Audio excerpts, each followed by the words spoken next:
Alors, pour mieux comprendre les événements qui ont conduit à cette opération Dynamo, je vous propose un petit retour en arrière à travers ce dossier sur la situation de la région en mai 1940.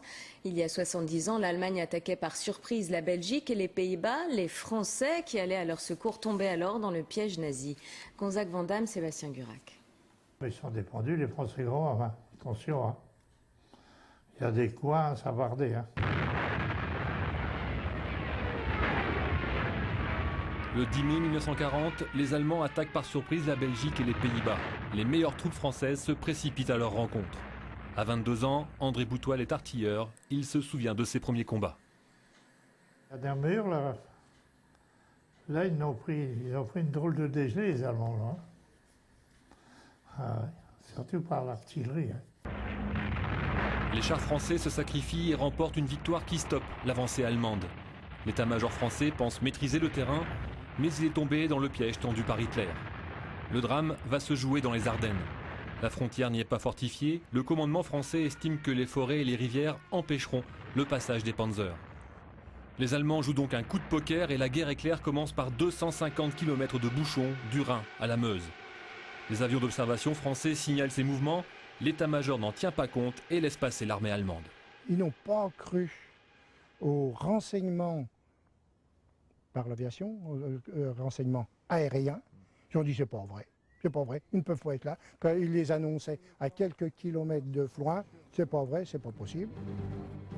C'est ici, à Floing, près de Sedan, que les Allemands vont traverser la Meuse. Ils ont concentré sur ces quelques kilomètres leurs meilleures unités. En face, il n'y a que des réservistes mal armés et mal préparés. Ces Français vont se battre à 1 contre 6. Les avions et les chars français n'auront aucune chance face à des ennemis 10 fois plus nombreux.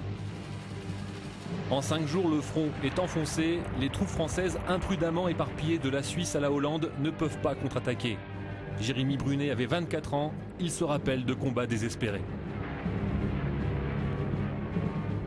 Il n'y avait pas vraiment de front uni. Hein. C'était toujours reculer un peu. Hein.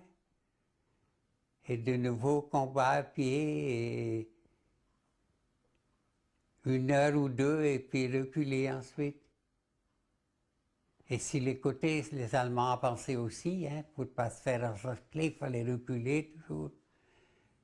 Mais à la fin, on ne savait plus.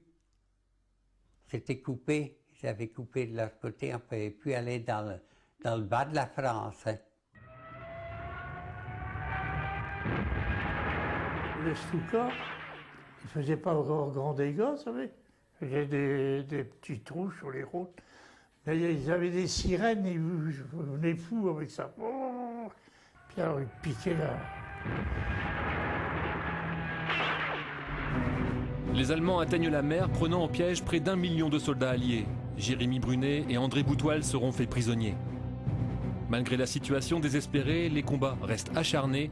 En moyenne, 12 300 soldats français ou allemands sont tués ou blessés chaque jour.